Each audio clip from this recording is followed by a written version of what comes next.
menggunakan pantun dan saya yakin itu adalah yang ada di kepala banyak teman-teman media, kabel PLN nyangkut di kusen. Mohon dijelaskan PPN 12%. Itu ya. Karena mewakili banyak sekali itu pertanyaan. Nah, untuk yang ini mungkin saya sampaikan karena saya tahu mungkin banyak yang menanyakan dan karena banyak sekali yang sudah menyampaikan juga di publik.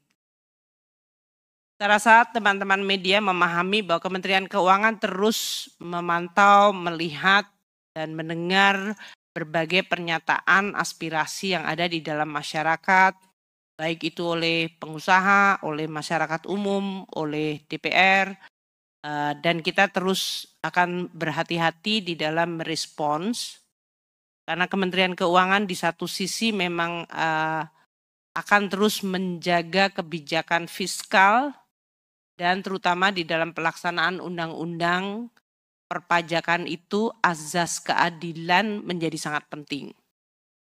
Jadi pelaksanaan undang-undang harus tetap menjaga azas keadilan. Ini tidak terkecuali bagi kita dalam menjalankan, meskipun tidak pernah sempurna, tapi kita akan berusaha keras untuk terus menyempurnakan. Jadi kebijakan sesuai dengan Undang-Undang Harmonisasi Peraturan Perpajakan yang dalam hal ini mengamanatkan PPN 12% dengan tetap menjalankan azas keadilan dan mendengarkan aspirasi masyarakat. Kami sedang memformulasikan secara lebih detail.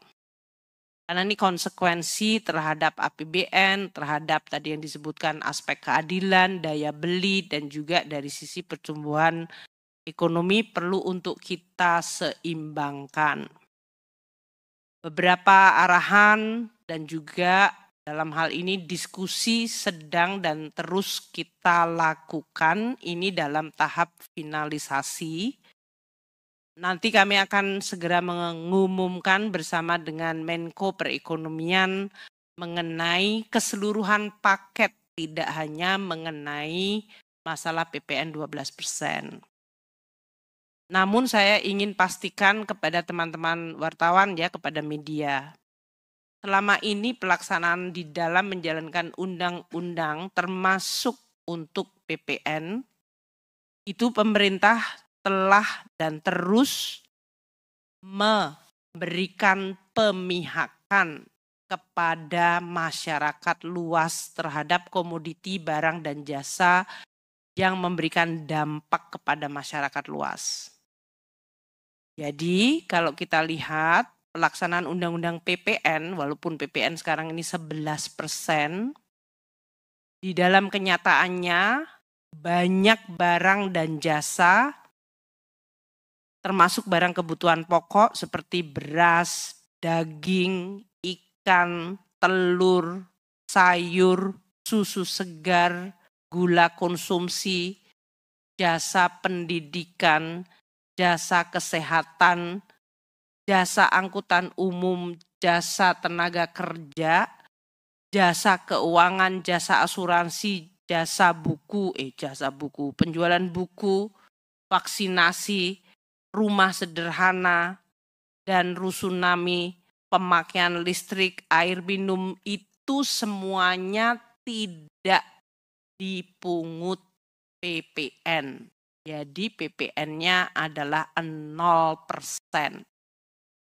Jadi kalau hari ini disebutkan bahwa PPN 11% itu untuk berbagai jasa tersebut atau barang dan jasa tersebut tidak dipungut PPN.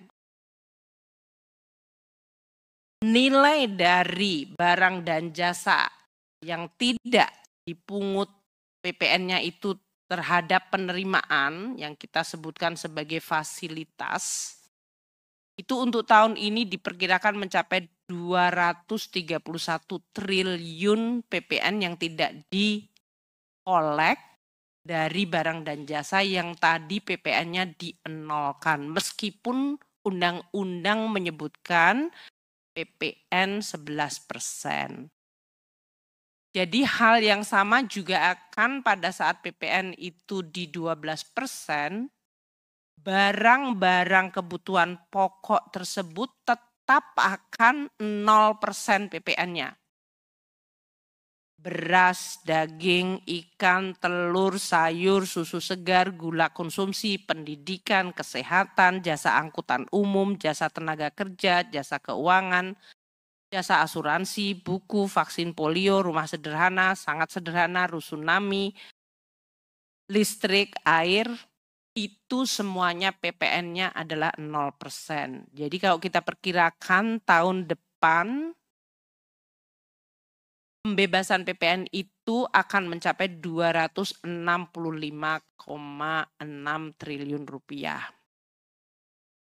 Nah, karena sekarang juga ada wacana untuk PPN kenaikan yang 12 hanya untuk barang mewah, kami sedang menghitung dan menyiapkan.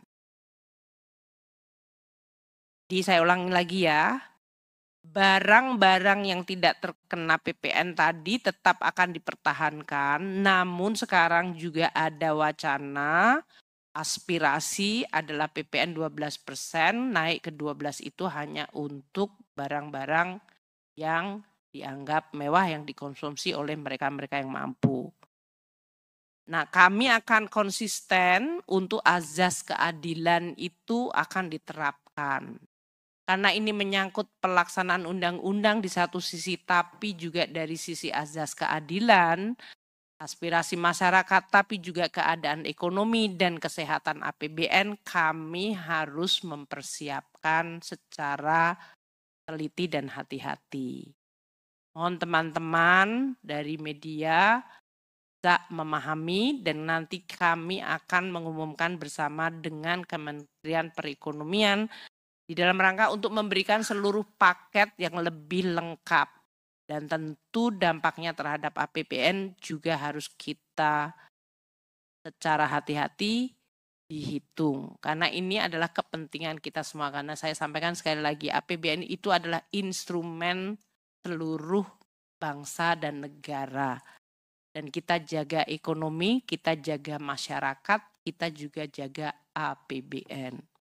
Itu yang ingin saya sampaikan untuk membalas pantun kabel PLN nyangkut di kusen. Saya sudah jelaskan PPN 12%.